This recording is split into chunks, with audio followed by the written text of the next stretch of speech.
Chapter number आज हम लोग 8 स्टार्ट करेंगे ना। चैप्टर 8 और क्लास 12 में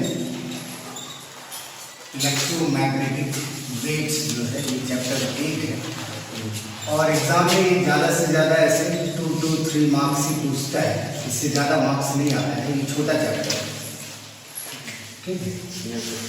इलेक्ट्रोमैग्नेटिक वेव्स 2 to 3 मार्क्स का चैप्टर है और ऐसे लेकिन तुम्हारा क्या तुम्हारा क्या कहते हैं नीट वाले एग्जाम में भी तुम्हारा अच्छा क्वेश्चन आता है, लेकिन ज़्यादा मार्क्स का नहीं आता, लेकिन फिर भी आता जरूर है, हर साल आता है। मतलब पूरा चैप्टर से तो ये 2 या 3 मार्क्स का जाएगा बोर्ड।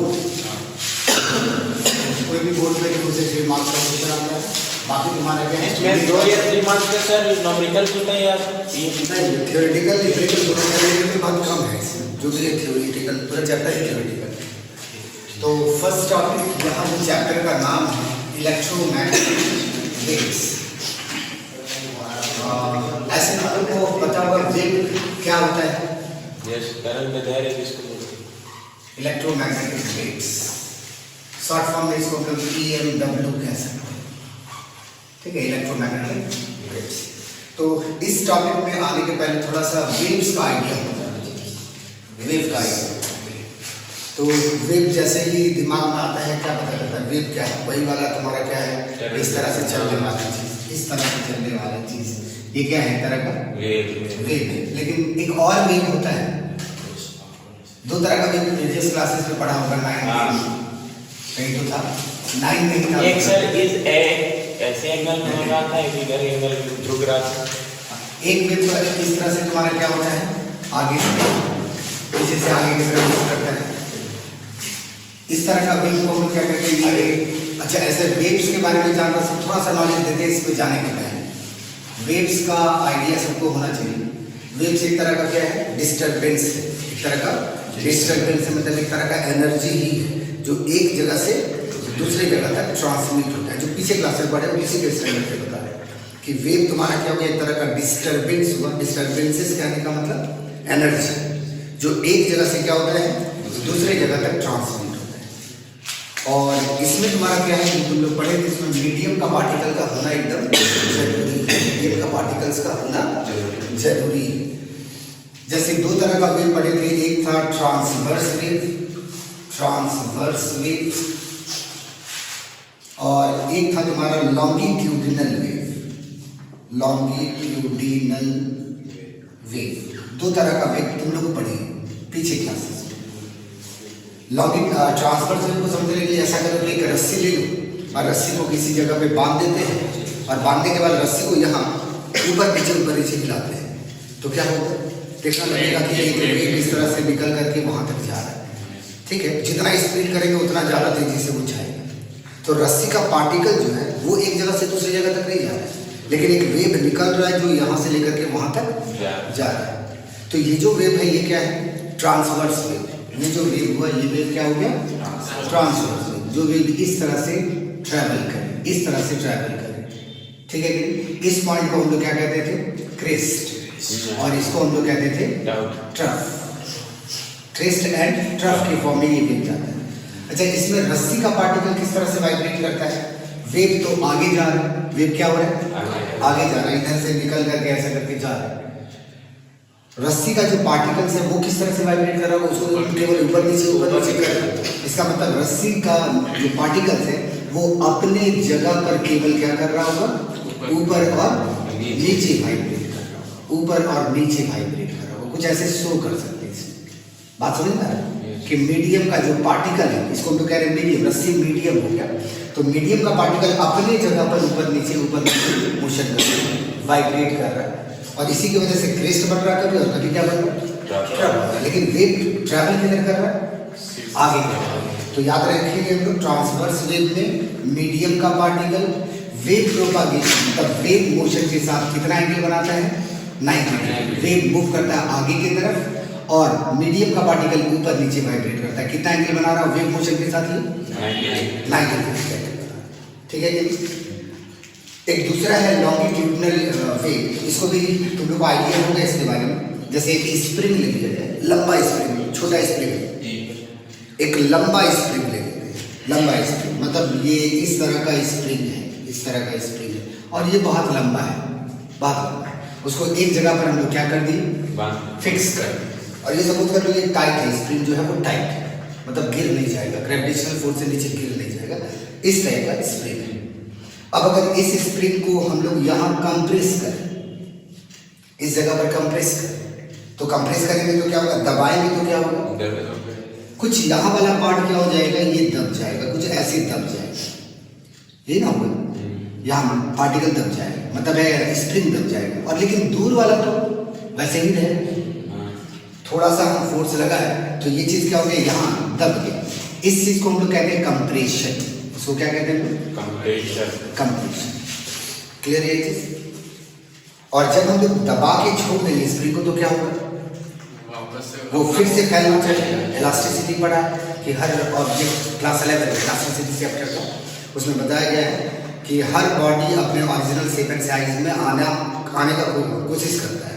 जब डिफॉर्मिंग फोर्स हम लोग क्या कर लेते हैं, हटा लेते, डिफॉर्मिंग फोर्स जब हम लोग क्या कर लेते हैं, हटा लेते हैं, तो वो फिर से अपने ओरिजिनल शेप एंड साइज में आने का कोशिश करते हैं। तो जब हम उसको दबा के छोड़ देंगे ये फिर से क्या होगा, फैलना चाहिए। जब फैलेगा तो क्या होगा, जरा अगला स्टेप देखो, ये चीज इस तरह से फैल रहा है, ठीक है।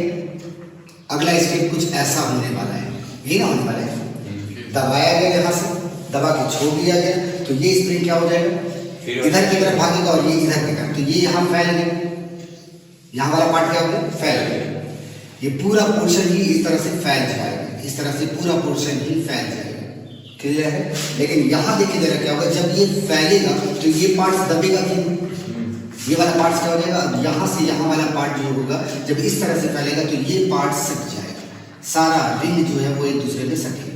लेकिन कुछ ही दूर तक, स्प्रिंग काफी लंबा है तो उसका कंडीशन में फिर दूर वाला क्या हो जाएगा, दूर दूर ही रहेगा, स्प्रिंग का आगे वाला पार्ट कुछ वैसा ही रहेगा।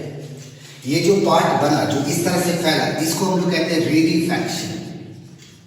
रेरीफैक्शन हिंदी में कहते हैं विरलन। ये भी चीज हो गया क्या, रेरीफैक्शन।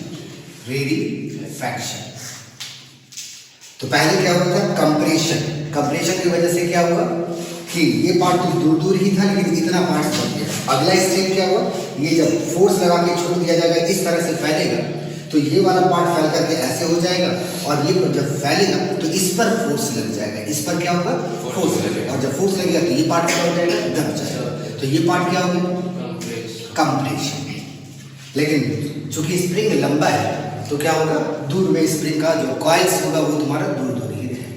फिर अगला स्टेप क्या होगा, देखो इसके बाद वाला स्टेप देखो क्या होगा, फिर से ये आगे ये जो पार्ट कंप्रेस हुआ है जहाँ रिंग दोनों को फोर्स लगने की वजह से ये दबा है, ये चीज दब गया है, तो ये फिर क्या होगा, अपना पोजीशन, हाँ फिर अपना ओरिजिनल पोजीशन, फिर ये फैलेगा। तो जब ये फैलेगा तो क्या होगा, ये पार्ट तुम्हारा दूर दूर हो जाएगा, ये पार्ट क्या हो जाएगा, दूर दूर हो जाएगा ये वाला पार्ट। लेकिन जब फोर्स ऐसे लग रहा है तो ये वाला पार्ट क्या हो जाएगा, दब जाएगा, ये पार्ट दबेगा और ये वाला पार्ट भी क्या होगा, दब जाएगा। मतलब ये क्या हो गया, रेरीफैक्शन, और ये क्या हो गया, कंप्रेशन। ये भी क्या हो गया, कंप्रेशन। फिर अगला स्टेप सोचो क्या होगा, फिर वही प्रोसेस चलेगा। तुम देखो कंप्रेशन यहाँ तक है, इनिशियल स्टेट में कंप्रेशन यहाँ था जब हम फोर्स लगाए थे, लेकिन ये कंप्रेशन इस स्प्रिंग में यहाँ पहुंच चुका है, इधर भी पहुंच रहा उधर भी पहुंच रहा, दोनों साइड पहुंच रहा है। अगला स्टेप फिर ये फैलेगा, जब ये फिर फैलेगा तो क्या होगा, ये कंप्रेशन का पार्ट इधर वाला आ जाएगा और ये वाला पार्ट रेरीफैक्शन हो जाएगा। मतलब यहाँ पर भी एक वेव है, एक तरह का एनर्जी जो है वो एक जगह से क्या हो जा रहा है, दूसरे जगह तक ट्रांसमिट होना शुरू हो गया है। क्लियर। ये सारा प्रोसेस फास्ट ही है, बहुत स्लो नहीं होता है। ये प्रोसेस क्या होता है, बहुत हमें पता भी नहीं चलेगा कब कंप्रेशन हुआ और कब रेरीफैक्शन। तो इस तरह का जो वेव है इसको हम लोग क्या नाम देते हैं, लॉन्गिट्यूडिनल वेव। इस तरह का वेव को क्या कहते हैं। तो रस्सी को जब ऊपर नीचे कर रहे थे ट्रांसवर्स वेव बनता है। इसमें मीडियम का पार्टिकल क्या हो रहा था, इसमें मीडियम का पार्टिकल ऊपर नीचे अपने जगह पर वाइब्रेट कर रहा है। इसमें मीडियम का पार्टिकल क्या हो रहा है, सोच के बताओ, आगे पीछे ही ना हो रहा है, आगे पीछे। मतलब यहाँ मीडियम का पार्टिकल अगर देखा जाए तो केवल ये आगे पीछे, कभी आगे जाएगा कभी पीछे आएगा, कभी आगे आएगा कभी पीछे जाएगा। तो वेव ट्रैवल इधर ही कर रहा है, वेव भी आगे की तरफ ही बढ़ रहा है। ये है वेव मोशन। ये क्या हो गया, वेव मोशन। तो वेव तुम्हारा आगे की तरफ बढ़ रहा है और मीडियम का पार्टिकल, ये ऐसा नहीं कि यहाँ वाला स्प्रिंग वहां पहुंचा है, वो केवल एनर्जी को एक जगह से क्या कर रहा है दूसरी जगह तक ट्रांसमिट कर रहा है। तो याद रखेंगे लॉन्गिट्यूडिनल वेव में मीडियम का पार्टिकल अपने जगह पर आगे पीछे वाइब्रेट करता है। मतलब इस कंडीशन में मीडियम का पार्टिकल वेव मोशन के साथ कितना एंगल बनाता है, या तो 0 डिग्री या तो 180 डिग्री। जब मीडियम का पार्टिकल उधर जा रहा होगा, वेव भी उधर ही जा रहा होगा, तो एंगल क्या बन रहा होगा 0। और जब वेव आगे जा रहा होगा और मीडियम का पार्टिकल पीछे आ रहा होगा, तो इस कंडीशन में थीटा का वैल्यू क्या हो जाएगा। तो याद रहे लॉन्गिट्यूडिनल वेव में मीडियम का पार्टिकल केवल आगे पीछे वाइब्रेट करता है, मतलब वेव मोशन के साथ या तो वो 0 डिग्री का एंगल बनाता है या तो फिर, लेकिन ट्रांसवर्स वेव में मीडियम का पार्टिकल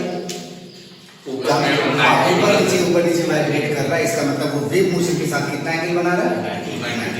तो ये चीज तो आपने पढ़ा था, बस एक बार रिवाइज करवा दिए यहाँ आने के बाद। ये दोनों वेव में हम लोग क्या देख रहे हैं, ट्रांसवर्स वेव के चलने के लिए या फिर लॉन्गिट्यूडिनल वेव के चलने के लिए रस्सी चाहिए, स्प्रिंग चाहिए, तभी ये जाएगा, नहीं तो कभी भी बिना रस्सी के ये वेव नहीं प्रोड्यूस हो सकता है, बिना स्प्रिंग के ये वेव प्रोड्यूस नहीं हो सकता। कहने का मतलब ये है कि ये दोनों तरह का वेव को प्रोड्यूस होने के लिए, मतलब मोशन करने के लिए मीडियम का होना बहुत ही जरूरी है। मीडियम नेसेसरी हो गया, मीडियम नेसेसरी हो गया मतलब बिना मीडियम के ये चल ही नहीं पाएगा, बिना मीडियम के ये बात समझ में आ रही है। अब आते हैं हम लोग जरा इसके बाद यहाँ पास क्वेश्चन है, इलेक्ट्रोमैग्नेटिक वेव इन दोनों से कौन सा अच्छा है। इलेक्ट्रोमैग्नेटिक वेव के बारे में थोड़ा सा कुछ आइडिया होगा, कुछ जानता कौन कौन सा वेव इलेक्ट्रोमैग्नेटिक वेव है जो तुम्हारा फोन में सिग्नल इंटर कर रहा है या तुम जो मैसेज ट्रांसमिट कर रहा है वो कौन से वेव के फॉर्म में जाता है। तो वो रेडियो वेव होता है या तो माइक्रोवेव होता है। वो क्या होता है, रेडियो वेव या माइक्रोवेव। वही तुम्हारा क्या है इलेक्ट्रोमैग्नेटिक वेव का टाइप। अभी तक तुम्हारा साइंटिस्ट लोगों को टोटल 7 तरह का इलेक्ट्रोमैग्नेटिक वेव पता चल रहा है, नाम बता दे रहे हैं, केवल याद रखना, फिर आने वाले टाइम में हम लिखवा देंगे सारा। पहला पॉइंट गामा रे, नाम सुना है। दूसरा है इंफ्रारेड रे, नाम सुना है। तीसरा है अल्ट्रा वायलेट रे, नाम सुना है sir. Visible light, visible light मतलब जैसे ये बल्ब वाला लाइट या सन वाला लाइट, विजिबल लाइट, ये भी क्या एक तरह का इलेक्ट्रोमैग्नेटिक वेव।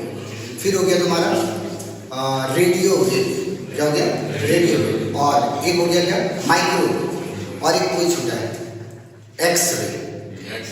ठीक है, सारा चीज का नाम सुना है, फिर से रिपीट करते हैं। गामा रे, इंफ्रारेड रे, अल्ट्रा वायलेट रे, visible light, X ray, radio wave और माइक्रोवेव, ये सब का नाम हम जान रहे हैं। और यही 7 तरह का क्या है इलेक्ट्रोमैग्नेटिक वेव। तो इसमें और इसमें डिफरेंस है काफी, जो तुम लोग वेव पढ़े थे ट्रांसवर्स वेव और लॉन्गिट्यूडिनल वेव, ये वेव और इस वेव में काफी डिफरेंस है। बताया गया यहाँ पर कि इन दोनों वेव को चलने के लिए मीडियम होना जरूरी है। लेकिन तुम जरा देखो सन कितना दूर है यहाँ से, तो सन का जो लाइट है, सन का जो हीट है वो अर्थ तक पहुंच रहा है। हम लोग का जो एटमोस्फियर है, जो यहाँ मीडियम एयर पार्टिकल्स जो भी है, वो कितना हाइट तक है। तो जैसे जैसे ऊपर जाएंगे एयर का डेंसिटी कम होता जाएगा। अर्थ का जो एटमोस्फियर है अप्रॉक्सीमेटली 100 किलोमीटर तक ही, उससे ज़्यादा नहीं। अर्थ सरफेस से 100 किलोमीटर की ऊंचाई तक ही अर्थ का अपना क्या है एटमोस्फियर है, मतलब मीडियम का पार्टिकल्स। लेकिन 100 किलोमीटर के ऊपर और चले जाए तो वहाँ कोई मीडियम का पार्टिकल नहीं है, कोई भी पार्टिकल नहीं। उसी को हम लोग वैक्यूम कह रहे हैं या फिर एम्प्टी स्पेस कह रहे हैं या फ्री स्पेस कह रहे हैं, मतलब खाली जगह जहाँ पर कुछ भी नहीं। तो सन तो कहीं वहाँ पर रोशनी भी नहीं हो, नहीं सन तो वहाँ है, दूर एकदम दूर है, तो उसका लाइट और हीट जो है अर्थ तक पहुँच जा रहा है। इसका मतलब जो 100 किलोमीटर के ऊपर फ्री स्पेस है उसमें भी लाइट आ रहा था, उसमें भी क्या हो रहा था लाइट आ रहा था। इसका ये मतलब हो रहा है कि लाइट को चलने के लिए या सन का जो हीट है, हीट एनर्जी है, उसको चलने के लिए किसी मीडियम का जरूरत नहीं, वो बिना मीडियम के चल सकता है। तो एक चीज याद हो गया यहाँ से इलेक्ट्रोमैग्नेटिक वेव के बारे में, कि इसके लिए, इसके चलने के लिए, इसके प्रोपगेशन के लिए कोई मीडियम का पार्टिकल जरूरी नहीं। क्लियर है चीज। दूसरा चीज अभी याद रखें, ये सब आएगा कहाँ से वो सब क्लियर कर देंगे। यहाँ है नाम इलेक्ट्रोमैग्नेटिक वेव्स, मतलब ऐसा वेव जिसमें इलेक्ट्रिक फील्ड भी होगा, जिसमें मैग्नेटिक फील्ड भी होगा, जिस वेव में दोनों तरह का फील्ड होगा, इलेक्ट्रिक फील्ड भी होगा और याद रखिए इलेक्ट्रिक और मैग्नेटिक फील्ड जो है वो दोनों एक दूसरे के परपेंडिकुलर होगा। मतलब इलेक्ट्रिक फील्ड इस वेव में इलेक्ट्रिक फील्ड और मैग्नेटिक फील्ड के बीच का एंगल क्या होगा 90 डिग्री होगा। कैसे वो सारा समझ में आ जाएगा, ठीक है। तो वैसा वेव जिसमें इलेक्ट्रिक फील्ड भी होगा, मैग्नेटिक फील्ड भी होगा, दोनों एक दूसरे के परपेंडिकुलर होगा और कंडीशन डाला गया है कि वेव कुछ इस तरह से चल रहा होगा, पेन की डायरेक्शन। मतलब कुछ ऐसा समझ लो, ये है इलेक्ट्रिक फील्ड और ये है मैग्नेटिक फील्ड। इलेक्ट्रिक फील्ड इधर की तरफ है, मैग्नेटिक फील्ड इधर की तरफ है और जो वेव है वो उधर की तरफ चलेगा। मतलब कुछ ऐसा है, ऐसा कर, ऐसा कर, मतलब वेव चलेगा 90 डिग्री। मतलब ये अगर y एक्सिस हो गया, ये x एक्सिस हो गया, तो मोशन z एक्सिस। बात समझ में? तो कंडीशन फुलफिल होना चाहिए तब वो इलेक्ट्रोमैग्नेटिक वेव कहलाएगा। क्या क्या कंडीशन याद हो गया? इलेक्ट्रोमैग्नेटिक वेव में इलेक्ट्रिक फील्ड भी होता है, मैग्नेटिक फील्ड भी होता है, दोनों एक दूसरे के परपेंडिकुलर होता है और ये दोनों फील्ड जो है वो वेव जिस डायरेक्शन में प्रोपागेट करता है उसके साथ भी ये कितना एंगल बनाता है 90 डिग्री का एंगल। और एक चीज याद रखेंगे, जो इलेक्ट्रोमैग्नेटिक वेव होगा वो साइनोसॉइडली वैरी करता होगा, साइनोसॉइडली वैरी करता होगा। मतलब साइन ग्राफ समझो, साइन थीटा का ग्राफ कैसे ही होता है, अभी अल्टरनेटिव करंट में पढ़ चुका है।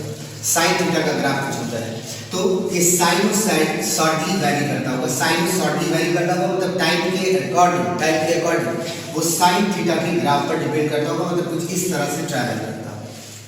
मतलब क्या हो गया, कुछ ऐसे दिखाया जाए, इस डायरेक्शन में इलेक्ट्रिक फील्ड दिखा दी तो इसके 90 डिग्री में क्या की मैग्नेटिक फील्ड। ये हो गया y एक्सिस, तो ये हो गया, या इसी को सपोज कर लीजिए z एक्सिस है, ये y एक्सिस है और मोशन इस डायरेक्शन में, ये मोशन का डायरेक्शन, मोशन का डायरेक्शन और ये कौन सा डायरेक्शन है x एक्सिस। कुछ ऐसे करके ट्रैवल करेगा। तो इसमें दोनों तरह का फील्ड होगा, इलेक्ट्रिक फील्ड भी होगा और इसके साथ मैग्नेटिक फील्ड भी होगा। ये इलेक्ट्रिक फील्ड का डायरेक्शन, ये मैग्नेटिक फील्ड का डायरेक्शन और ये मोशन का डायरेक्शन वो शो किया है। तो मैग्नेटिक फील्ड में भी एक लूप बना दिया गया तो कुछ ऐसा वेव बनेगा।